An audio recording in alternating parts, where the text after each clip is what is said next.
Good evening. We are doing it live here. It's Yabba Dabba Doo time in Los Angeles. 5 o'clock hour here. Mottek On Money 5 nights a week for you. Live on the air here on 790 KABC. Streaming live online worldwide at KBC.com. And yes, the on-demand Mottek On Money podcast too at KBC.com, Apple, iTunes, all your favorite podcast platforms. A lot to talk about tonight. Bad market. First of all, stocks closing sharply lower today on a new report showing the job market remains tight, leaving room for more interest rate hikes by the Federal Reserve. And we also saw more upward pressure on benchmark government bond yields, soaring to the highest we've seen since 2007. The Dow coming in for a closing loss of 431 points. We were down about 500 earlier. The S&P 500 ended down nearly 60 points, and the NASDAQ closed down nearly 250 points. Today we got the job openings report, the so-called JOLTS report. A new shot of strong data to handle. Job openings in August rose to 9.6 million from a revised 8.9 million in July, topping expectations of 8.8 million job openings in the month of August. That was a factor today. Also, the Atlanta Fed President Raphael Bostic, former USC professor, by the way, said there was no urgent need to change course. He says, I'm not in a hurry to raise rates, but I'm not in a hurry to reduce either. Bostic told a panel discussion today. His comments follow other recent comments from other Fed policymakers showing a willingness to keep interest rates higher for longer, and that's been a drag on the market lately. Higher implied borrowing costs, especially when rising quickly, tend to be a drag on equities, especially since smaller or debt-laden companies might struggle to raise financing. That's especially the case with tech companies, as we've seen in the past. Of course, political turmoil also a factor today in Washington, with House Speaker Kevin McCarthy ousted as Speaker of the House of Representatives, as you heard here at the top story in the news today. And it looks like he's told lawmakers tonight that he will not try to reclaim that position. Now, it remains to be seen who's going to replace Speaker McCarthy. A lot of concern about crime in Los Angeles. Added to that, a new no-bail policy that's kicked in. A dozen cities in Los Angeles County now challenging that no-bail policy, which took effect October 1st.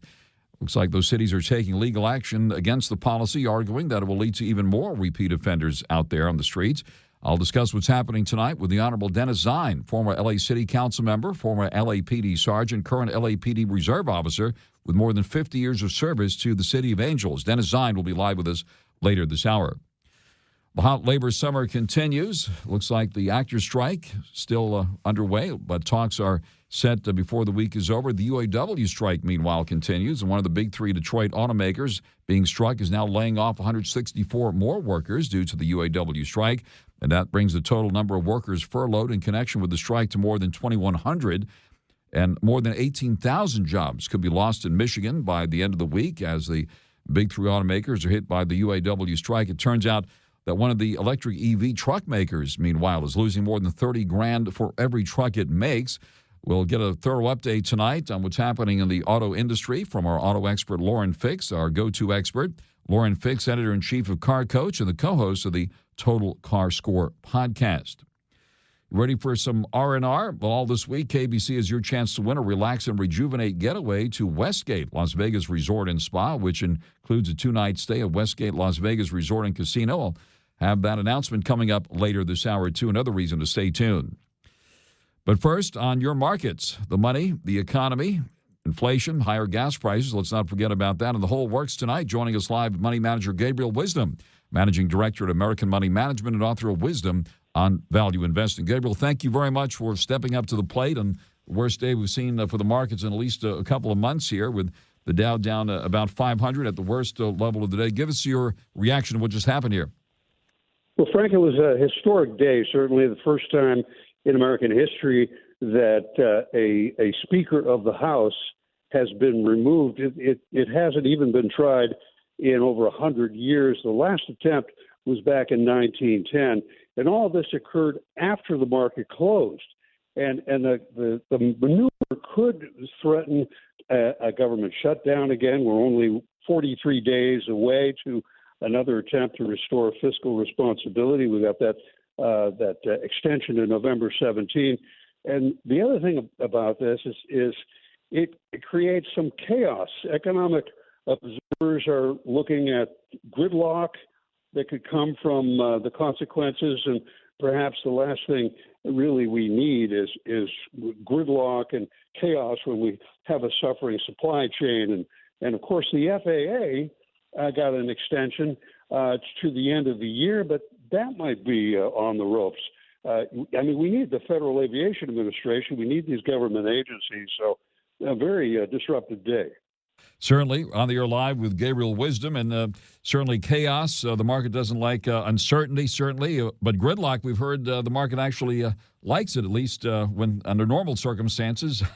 But this is certainly an extraordinary situation we've seen play out today with the House Speaker ousted, the California Republican Kevin McCarthy ousted as Speaker of the House. Never happened before, as you noted. So obviously, politics now will be more in focus as we approach the presidential election next year. And, of course, with the legal action that former President Trump is facing, that's a factor. And then we have all the other stuff going on with the president's son and so forth. So a very highly charged political environment to begin with. How is this going to affect the economy and the markets, you think? Frank, I think we can put aside any thoughts of a soft landing. It might be wishful thinking.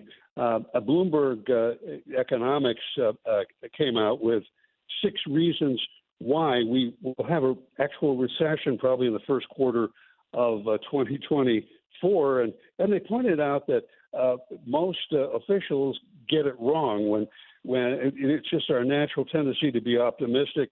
For example, back in 2007, then San Francisco Fed President Janet Yellen said in October of 2007, the most likely outcome is that the economy will move forward toward a soft landing. Well, she was wrong because we had the Great Recession, and what a mess. And now Bloomberg's 6 reasons why we will have a recession include the fact that we have very little money really available among the 80% of the population that's considered poor. They're just about out of money. Additionally, the oil spike, the surge in crude prices, that hits every household. Millions of Americans are going to start getting student loan bills that they have to pay this month after the 3.5-year hiatus. The auto strike, of course. And then there's interest rates, and the global slump, I think, is one area of concern. The rest of the world could drag the U.S. down because things are soft abroad. Certainly, all the chickens seem to be coming home to roost, and the market finally reacting to all this today. And you're absolutely right about the Fed assessments we've heard in the past. And obviously, if any of the Fed officials said, "Yeah, we're going to have a recession," that would be big news and could rattle the markets in itself. I remember when President George W. Bush was in office back in 2008, the famous headline, U.S. is not headed for recession. And remember, he gave that speech. He said that the economy is not as good as we'd like. That's how he put it at that time. And then, of course, we had the Great Recession in 2008. What about remembering what happened back then with real estate? Certainly commercial real estate very much under pressure. And we see mortgage rates at 23-year highs at this point. Will probably be going higher when we get the new survey out this week from mortgage giant Freddie Mac, which comes out on Thursday. What about real estate and all this? Well, interest rates have been climbing. That is the reason that was given for the market weakness earlier before the Speaker of the House was ousted after the market closed.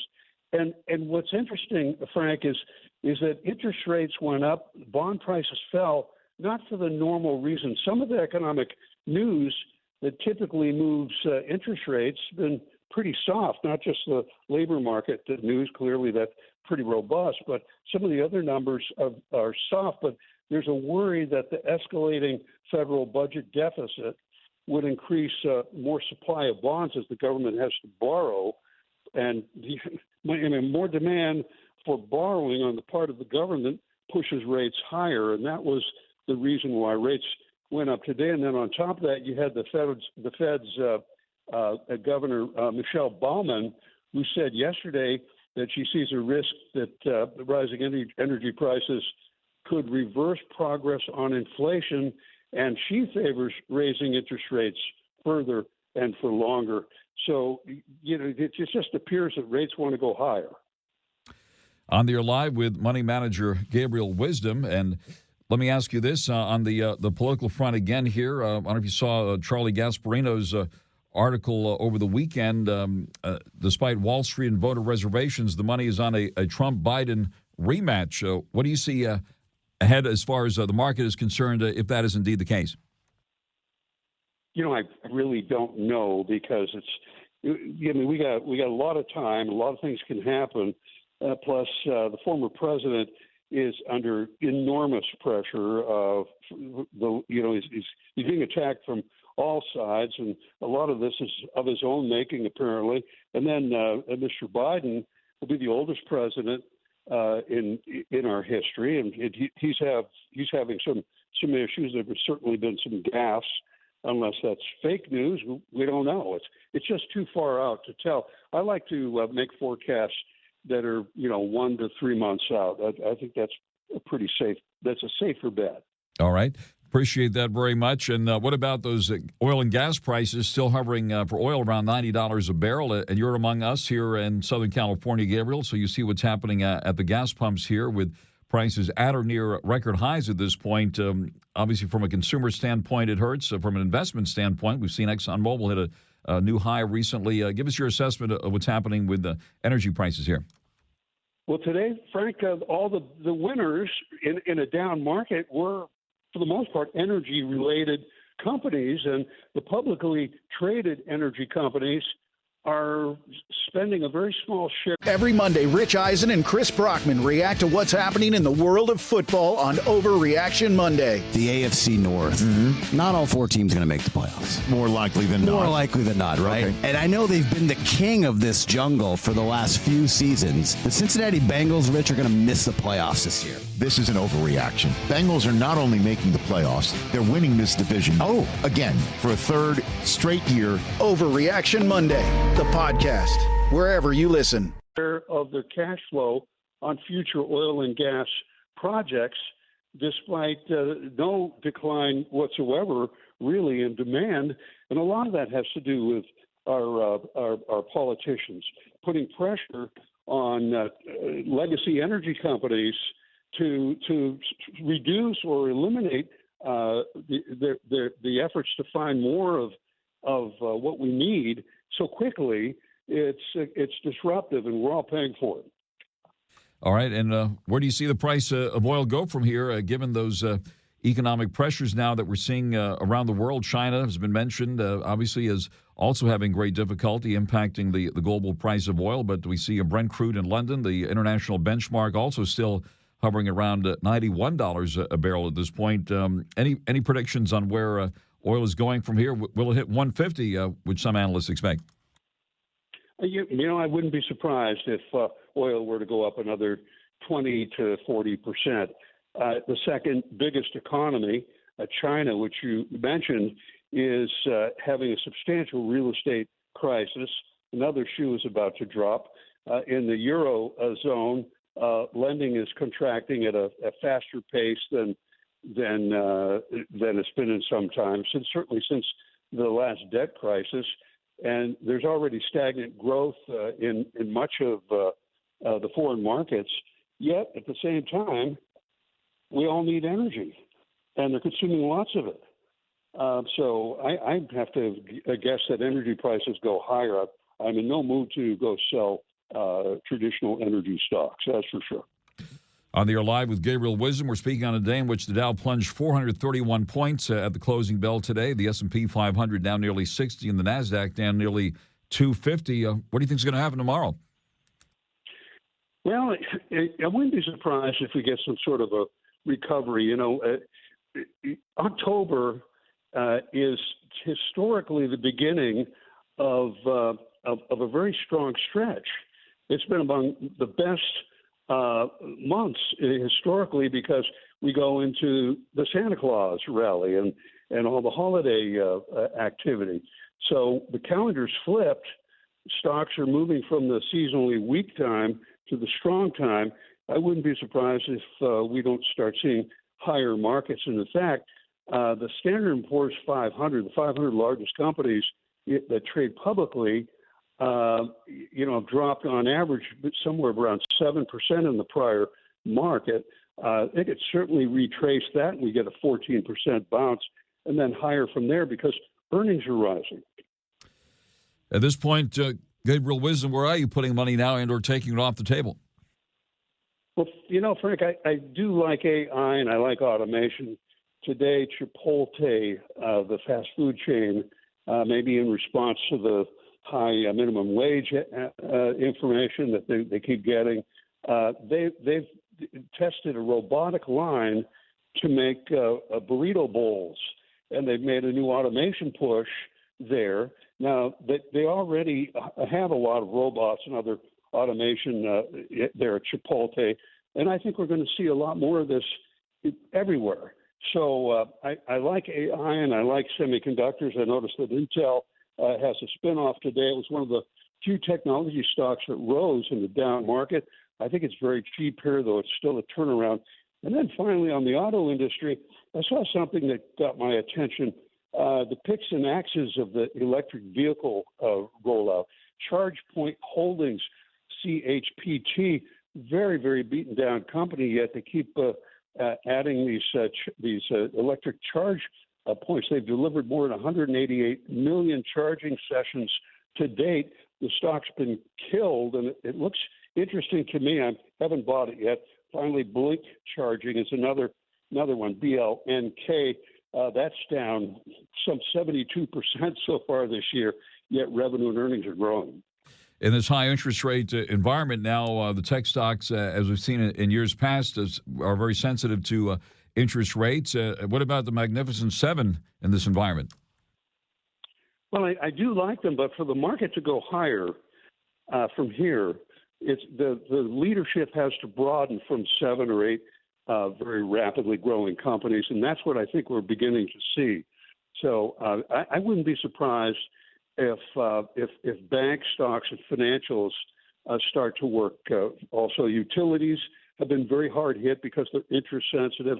All the companies that rely on borrowing, I think a year out, they'll probably be higher because we're going to have a recession. I'm almost certain of it at this point. There are just too many straws in the wind, and that means lower interest rates by next year. Not dramatically, but enough to lift some boats. Gabriel Wisdom, thank you very much for taking the call here tonight on a rough market day here, the worst day seen in at least a couple of months here, with the Dow closing down 431 points on all the big news today. That is money manager Gabriel Wisdom, managing director at American Money Management and author of Wisdom on Value Investing. Thanks again, Gabriel, for coming to the line, and we wish you a great evening. Hope to talk to you again very soon. Thank you, Frank. Friends, if you're hurt in an accident, you need an experienced advocate, and Clark Fielding and his team of sharks at Fielding Law are on standby ready to dive into your case. My friend Clark the Shark is fearless for justice and your go-to attorney when injured in an accident that was not your fault. Whether it's a car accident, slip, trip, fall, or any other personal injury, Fielding Law is here to make sure you get the care, attention, and compensation you deserve. Fielding Law can assess the circumstances of the case, negotiate tenaciously with insurance companies, and if necessary, file a lawsuit and litigate to seek fair compensation on behalf of you, the injured party. An injury is a major disruption in your life. Medical expenses, lost wages, pain and suffering, property damage, and other losses incurred as a result of the injury are part of the damages. Don't try and handle this process alone. You need an expert in the process. The team at Fielding Law are the ones to trust. Put Clark Fielding's number in your phone under the word accident. The number is 833-88-SHARK, 833-88-SHARK, or go to clarkthesharklaw.com. Mottek On Money continues here, 790 KBC. All this week, KBC is your chance to win a relax and rejuvenate getaway to Westgate Las Vegas Resort and Spa, which includes 2-night stay at the Westgate Las Vegas Resort and Casino, dinner at Edge Steakhouse, and a spa credit at Serenity Spa. Right now, be caller 9. The number to call is 1-888-790-5222. That's 1-888-790-5222 to win a relax and rejuvenate getaway to Westgate Las Vegas Resort and Spa, home of legendary Vegas fun. Must be at least 21 to win. Prizes provided by Westgate Las Vegas. Rough day for the stock market today. The Dow down 431 points at the closing bell to 33,002. The S&P 500 down 59 at 4,229. The NASDAQ down 248 at 13,059. The yield in the 10-year note pushing higher to 4.58%. Bond yields hovering the highest we've seen since 2007. Price of oil moving higher today at 41 cents to 89.23 a barrel. In London, we see a Brent crude up 21 cents at 90.92 a barrel. At Southern California gas pumps, we've seen a bit of a break in the recent run-up. with the L.A. gas prices down 4 cents a gallon on average, $6.24 now the average price for regular in L.A., premium at $6.59, diesel now at $6.52. Looks like the regular gas price now 25 cents below the record high we hit last October, which was $6.49. A lot of stations charging more than the average price of $6.24. So once again, it pays to pay attention to those gas price signs out there. In the cryptos, we see a Bitcoin up about $40 now at $27,439. Ethereum down $1 at $1,656. And Doge hanging in there at 6 cents. Checking some of the movers today, we see oil stocks moving mostly higher, as was noted by Gabriel Wisdom, who was just on the air. And, of course, if you missed any of the conversation tonight with Gabriel Wisdom, you can bring up the Mottek On Money podcast right after 6 o'clock. It'll be posted right after 6 here, so you can review the conversations that we have here in case you missed any of the program. We're watching what's happening with McCormick and Company today. Shares down 8.5% after its third quarter profits met expectations. The spice and flavor market company came up short in sales. Stock down 8.5%.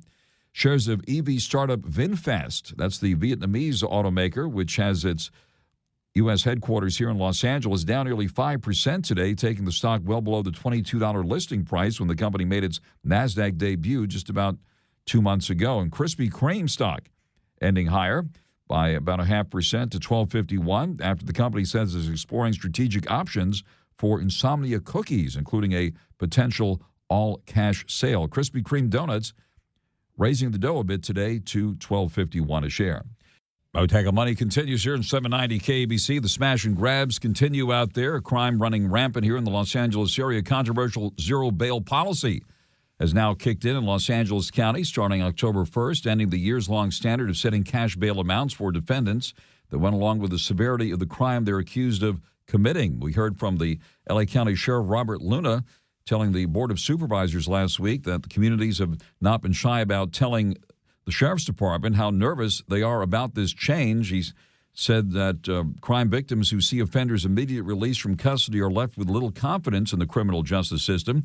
He said he understands the need to respect constitutional rights of arrestees, but said zero bail can demoralize deputies and police officers who work hard to make arrests only to watch the offender walk away with a citation as the victim looks on in disbelief. The zero bail system, officially called by the L.A. Superior Court as pre-arraignment release protocols, or PARP, largely eliminates the existing cash bail system for all but the most serious of crimes. Most people arrested on suspicion or on nonviolent or non-serious offenses, so-called, will either be cited and released in the field or booked and released at a police or sheriff's station with orders to appear in court on a specific date for arraignment once they're actually charged with the crime. Let's get reaction now. By the way, a dozen cities in Los Angeles County are challenging this new policy, taking legal action against it. Joining us live now, the Honorable Dennis Zine, former L.A. City Council member, former LAPD sergeant, and current LAPD reserve officer with more than 50 years of service to the City of Angels. Dennis Zine, thank you very much for taking the call. Give us your reaction to what's going on out there. Well, Frank, 55 years, and I'm still active with the 55. LAPD. So very double nickels. 55. Double nickels on the board. Well, I'm going to keep going until God carries me home. But at any rate, what we have is a change. Former Navy SEAL Mike Ritland keeps it real on the Mike Drop podcast. He's the co-CEO of the All Secure Foundation, which assists special operations and active duty combat vets. Tom Satterley. Nobody helped you shoot your gun. They trained you how to shoot your weapon. So we're going to train you on the things you've never been trained for, how to come home from war. Everything else that turns people away from it, we try to rebrand it. Reduce or dismiss the kind of stigma that's associated with it. You have to. Mike Drop. Raw. Unfiltered, intellectually sound, wherever you listen. Policy, and people understand, bail, all that assures is the individual will go to court. Now, if you look, there are thousands, literally thousands of warrants that people don't appear in court. Fugitive warrants, felony warrants, misdemeanor warrants, etc. The problem is there is no compliance with the law, which creates a situation where you have criminal activity, and then they call the police, individuals arrested, and they get a citation. You get stopped for a traffic citation, you get a citation. If you don't have ID, they're going to take you in and find out who you are. They'll scan the prints, etc.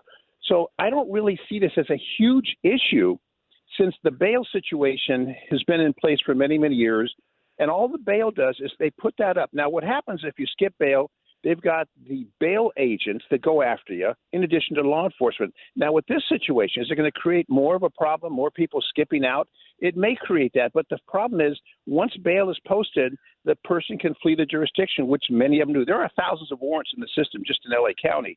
But what people are upset about is these people are going to commit a crime. Police will respond. They'll arrest the individual, and they'll either get a citation, they'll book and release, take them to the station, release, whatever the case may be, call a magistrate. There's 3 different criteria that they have, and there's a whole bail schedule. It's like 60-some pages. I read the whole concept that they're implementing. But what it does, it puts on an even keel. Whether you have money or not, you get arrested for a crime, all going to be treated the same. And whether you have money and post the bail, or you don't have money, you're not going to post the bail. And they've got the different crimes. But when you talk about serious crimes, robbery, rape, murder, etc., you're still going to be put in custody until you go and see the judge. But then what happens is once you see the judge and the judge releases you on overrecognizance or establishes bail, many people just flee the jurisdiction. So I don't think this is going to have a major impact on the criminal element in society that flee this jurisdiction anyway. But they're not going to just stop you for, say, a burglary. And what's your name? My name is Joe Smith. Where do you live? Such and such. No, they're still going to do an investigation, find out who and what you are. They're going to identify you with fingerprints. They're going to do a scan on the prints. So I don't think people should get so upset to think that all these people who commit crimes are going to run away and the system's going to collapse. It's not the case. There's still a checks and balance. But what it does say, if you don't have money or if you have money, you're going to be treated the same when it comes to whether you're going to establish bail or not. Serious crimes, you're still going to have to bail. The smash and grabs, that's robbery. You're going to still have to establish probably in custody or post bail. And those bails go up to thousands and thousands of dollars. So people are really getting upset about it. And I don't think they really have a need to do. There's 12 cities in the LA County that's filed an action in court. I don't think it's going to change the criminal element in society in Southern California. We're still going to have people committing crime. We're still going to have law enforcement doing their job. What we really have a concern with, we have a serious problem with. We don't have enough police officers to do the job. That's one of the serious problems that people haven't mentioned. You need to have officers out there who can respond quickly to these calls, apprehend these individuals. But as far as the follow-up after that, it's not going to be you commit a burglary, we're going to give you a ticket and send you on your way. That's not what it's going to be. So I think there's a lot of misunderstanding exactly how it's been drafted. What I feel bad is the magistrates are going to work 24 hours a day, 7 days a week. They're going to have that system in court where you'll be able to get the deviation 24 hours a day, 7 days a week. So there are safeguards in place, but I think a lot of people are overreacting to what the change is. But again, if you've got money, you get bail. If you don't have money, you're going to be treated the same.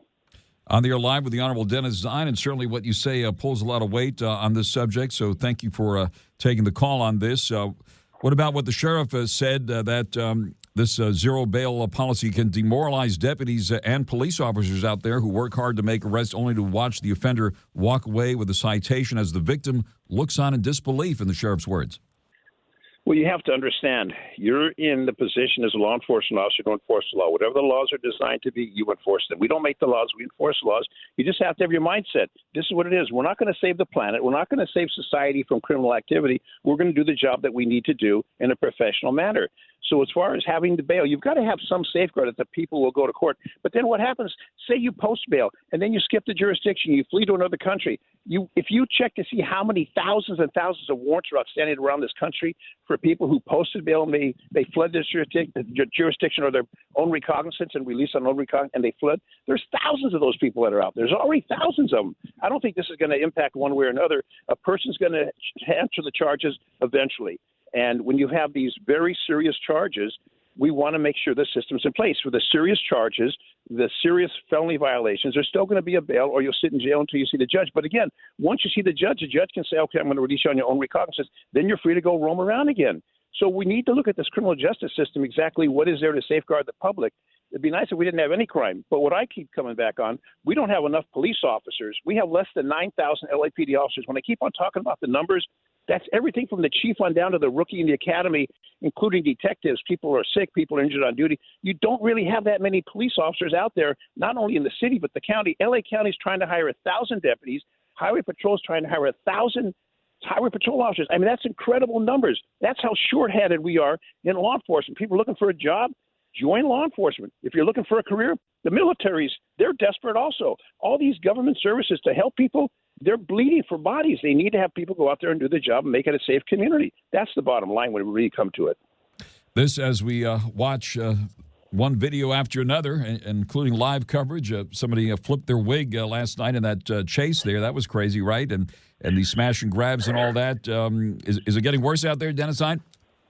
Well, crimes continue. I think you look at the crime statistics. There's a minor reduction, but not a major reduction. I was interviewed this afternoon on Channel 11 on that pursuit with the individual run across the freeway, didn't get struck by a vehicle, and the wig flips off. I understand it's a female. We didn't know what it was originally, but running across multiple lanes on the freeway, goes into the Denny's and gets apprehended, apparently had a weapon. So law enforcement tried to apprehend, but we have the most bizarre situations happening.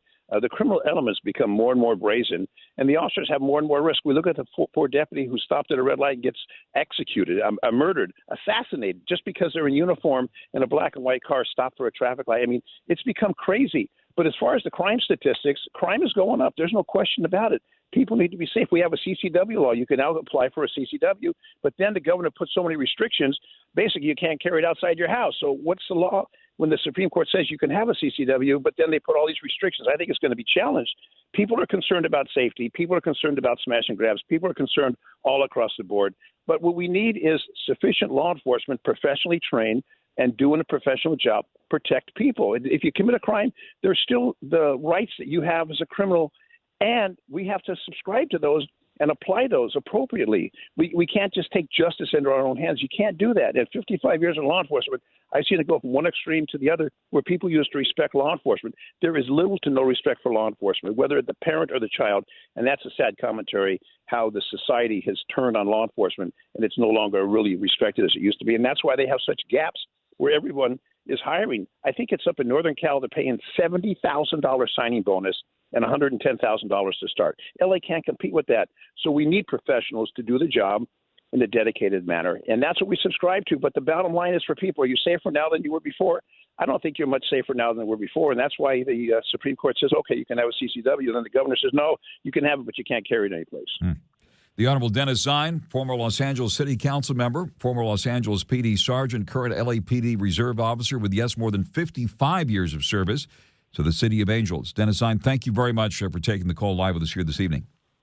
My pleasure. Thank you, Frank. Thank you very, very much. Folks, the future of joint pain relief is here. It's called QC Kinetics, Advanced Regenerative Medicine. Amazing stuff. Frank Mottek here. If you've been told more steroids or surgery are your only options, don't be so fast. Get a second opinion and learn more about how you can harness your body's own healing agents to attack that joint pain. I'm talking lasting relief.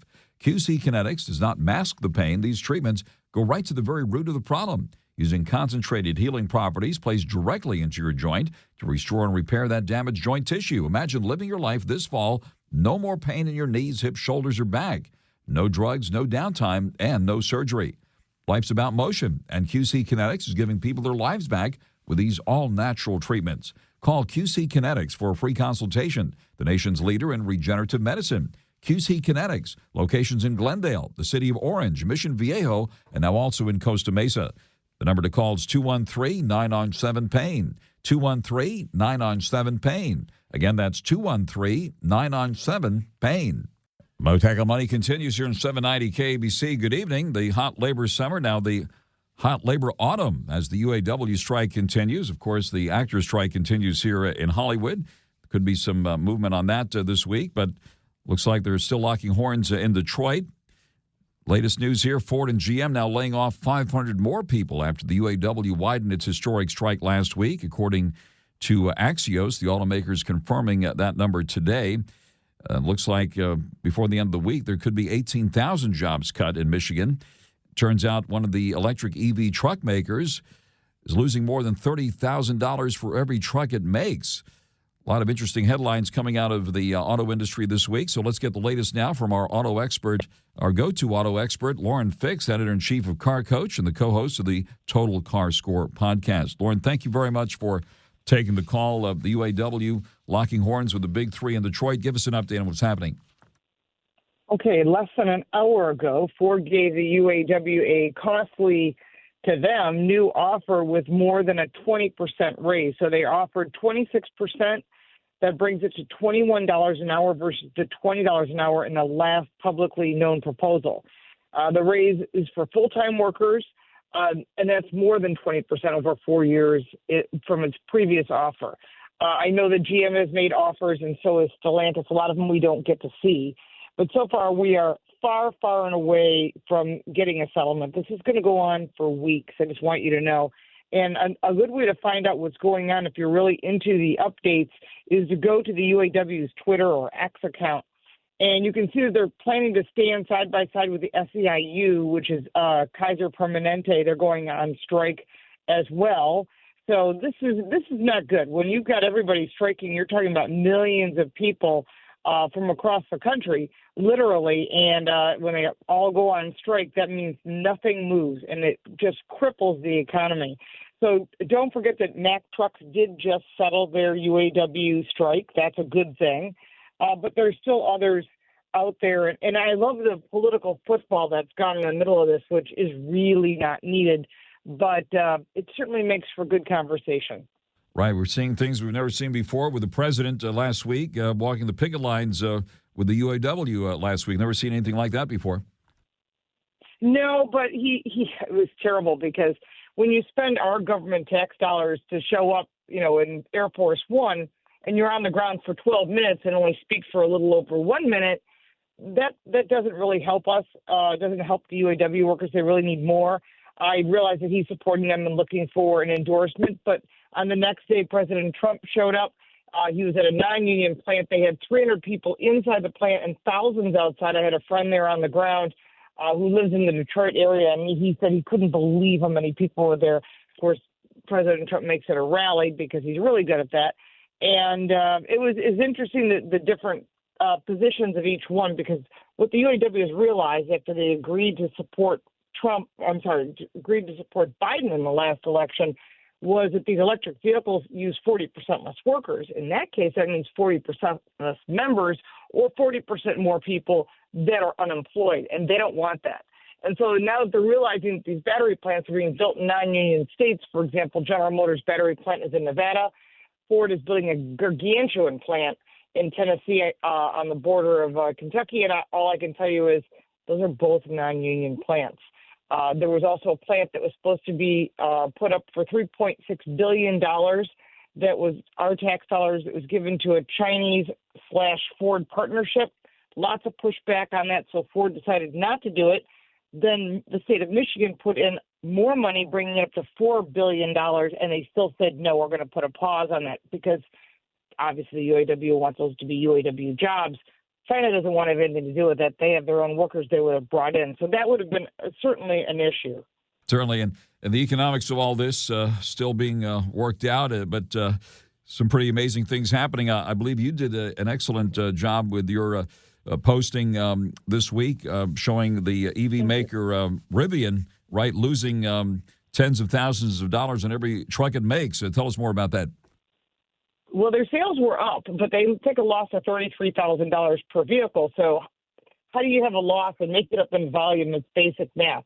A loss is a loss, or in this case, it's now a bigger loss. The product is very unique. It's very different. It runs very much like Tesla, so there's no dealer network. And you probably see a few of them running around in the California roadways. I was just there last week, and I saw a few floating around. But I will tell you that you can't take a loss. Every car manufacturer is. And last night, we got a notification that Ford pulled all their 2023 Ford Lightning trucks. They're going to move them to 24s. Now, we're not really sure what that is. We're trying to get some additional information. It could be the price of the vehicle, considering that Tesla just lowered the price of their vehicles and so have other manufacturers. So it's a race to the bottom. Again, if you're already taking a loss, you're making a bigger loss. So I'm wondering if these car manufacturers are going to start reassessing, can we support these millions of dollars in losses or billions of dollars in fines? And they are pushing back against the government, and I think they're hoping that maybe the next administration will be more lenient and allow consumers to make the choice, like the House bill that just passed that's going to stop California from making the law that says you can't buy anything but an electric vehicle. That's now going to the Senate floor, so I'm keeping an eye on that, and we'll keep you posted.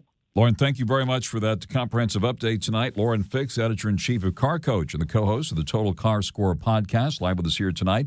Stay tuned for the 790 KBC News Blitz with Royal Oaks. This is Mottek On Money on 790 KBC. Former Navy SEAL Mike Ritland keeps it real on the Mike Drop podcast. former Navy SEAL and current CrossFit King Dave Castro. Is there one thing that you took away from the SEAL community that you apply kind of in your everyday life? Here's the reality. So getting out was a no-brainer. Financially able to provide for my family much better with CrossFit than I was with the Navy. But if it hadn't been for CrossFit, I for sure would have stayed in for 20. I loved what I did. Mic drop. Raw. Unfiltered. Intellectually sound. Wherever you listen.